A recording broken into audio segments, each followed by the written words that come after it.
Hi, I'm Jere Palazzolo, President and founder of Catholic Healthcare International, and welcome to another discussion of responding to the call of Padre Pio.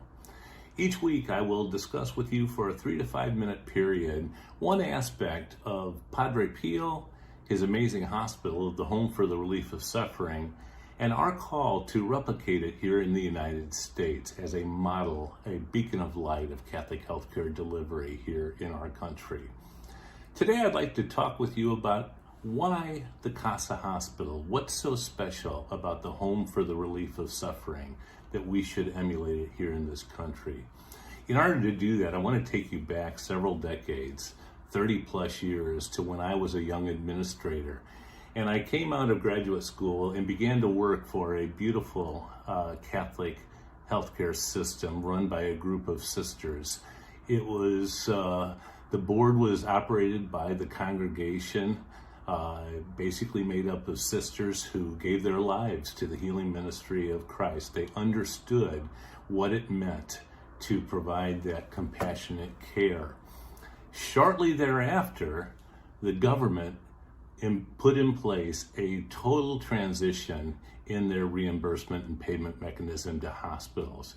And long story short, I don't want to get into all of the details, but it basically went from a very straightforward, nice reimbursement system to one that really restricted funds. It was very complicated, and hospitals essentially went into a panic.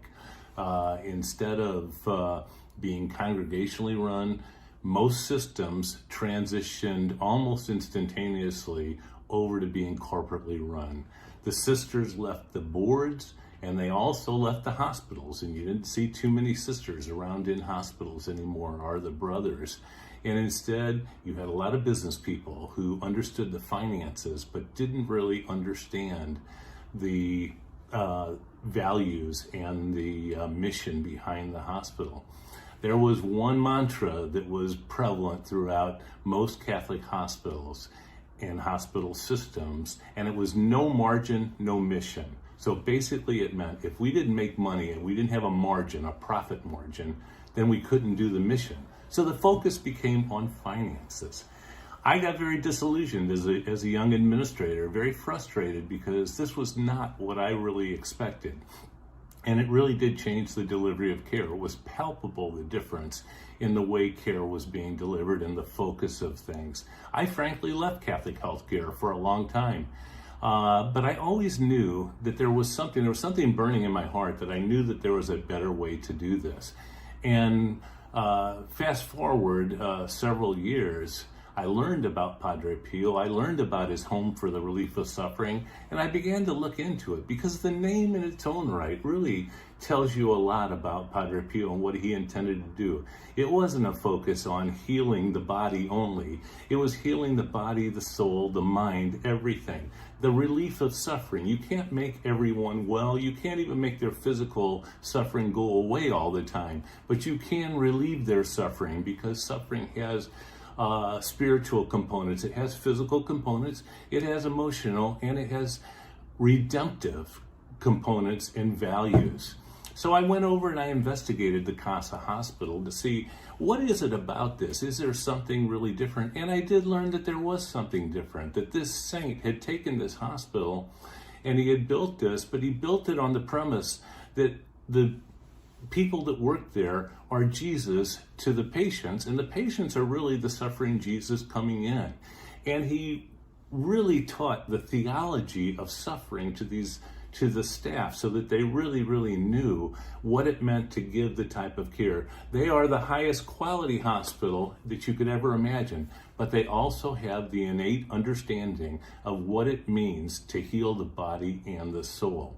That is why we are replicating the Home for the Relief of Suffering here in the United States, because most Catholic systems, unfortunately, are no longer congregationally run. There are very few sisters and brothers in these systems. The lay people have taken over. Oftentimes, they're not people who really understand what it means to be Catholic and what the healing ministry of Jesus Christ is. So we saw this, and we approached the Casa Hospital And we all agreed that we need to take and we need to replicate in a collaboration to bring this to the United States as that beacon of light, which will show people how to get back to the roots of providing the Catholic health care that frankly we old people as young people actually grew up with, but it passed away many years ago in most instances. Thank you very much for joining me today. Please join me again next week. In the meantime, God bless you, and please go to our website, support us, and pray for us. Thank you very much, and God bless.